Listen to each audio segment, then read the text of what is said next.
sets, the roles that everybody has on their team, what they're trying to do when they go in transition. Just a lot of it's change, but a lot of it's just sharpening up what they've already had. And so I think it's just whoever's going to be sharper at executing their system is going to win the game. So now, I know how hard it is to kind of keep focused on the day-to-day games instead of focusing more toward the future, because everyone right now is talking about how you guys could possibly have a Maui Invitational round 2 in this tournament for this weekend. So how do you keep your focus on one game at a time and making sure you guys get the results so you can move on to that next round? Yeah, I don't think there's a secret formula for that. I think it's just knowing that no matter who you play in March, you always have a chance to lose. So anybody can beat anybody, and knowing that you have to win this next game in order to keep playing. And I think one of our goals was to go into every game throughout the season. March, exhibition games at the beginning of the season with the same attitude, the same effort, and just live with those results. What would you say the overall feeling is of your team heading into tomorrow? I'm excited. I think we're very excited. Thank you. Yep, no problem. What do you take away from the first matchup with Gonzaga, if anything? Fast team, transition team. Obviously, they start bigger now, but the bigs really run, and they're very skilled. Everybody on the team. I think when we played them, the Huff kid was their leading scorer, and he didn't start. And so they have talented guys, their entire roster. Obviously, rightfully so, because they're Gonzaga. Right.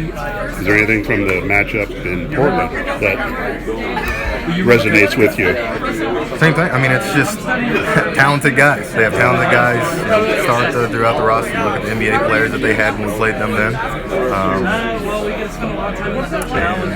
Obviously one of the best coaches in the country as well. So you just know that every year it's like, when you're playing a blue blood program or whatever, you're gonna play really connected teams. You're gonna play a team that's really talented and a team that's really well coached.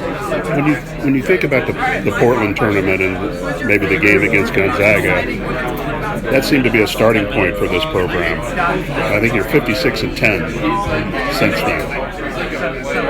I mean, have you ever thought about that was a bit of a springboard for this program to kind of be where it's at right now? No, I haven't, because really at me it's all I've known. I came from high school and didn't ever lose, and then you go right to college and don't really ever lose. So it's really all I've known, to be honest with you. Right. Is there anything you like about these open locker room sessions? Anything that I like about the open locker room sessions? I'm trying to figure out an answer for you. I can't think of one right now, but maybe if you ask me again, what don't you like about the open locker room sessions? I like to be able to practice, get in, get out, rest my mind, rest my body, and just focus on the game. Is this a bit of a circus for you?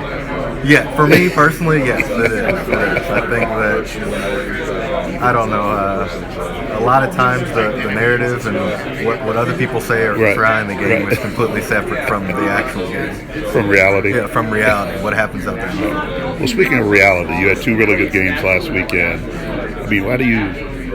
I mean, you want to build on that, obviously, but is it just a matter of just staying in your routine and just doing everything that you've done and not try to get too high, or if you have bad games to get too low, kind of stay as even as you can? Yeah, I mean, that's what I've always tried to do throughout my career. I mean, there's certain mental things that, I think that I challenge myself to get better at and improve. I think I was more aggressive. But at the same time, at the end of the day, it's, you're probably looking at offensive. I think defensively I've been pretty steady throughout the year. But offensively, it's just a matter of touches, really. When you don't shoot a lot, you're not going to score many points. When you shoot more, you're going to score more points. So it's really, I think, especially this year, just a situational thing. If they're going to double off Zach or leave me one-on-one in the post, I mean, it's my job to go score. So I'm glad that I took advantage of those opportunities. But just how you crash the boards, too, especially on the offensive end. Yeah. No, I do think on that perspective, I think that's more of my aggressive mindset that I think. I will say that is something that, I had at a certain point in the year, and then I kind of backed off that a little bit. I'm glad that I kind of got back to that, and I think that the rest that the coaches have given us, just more efficient with our practices, not having to, go live the whole time, you know what I mean? Just resting a little bit more. I think that's helped with everybody in our team and our bodies and what we're trying to do.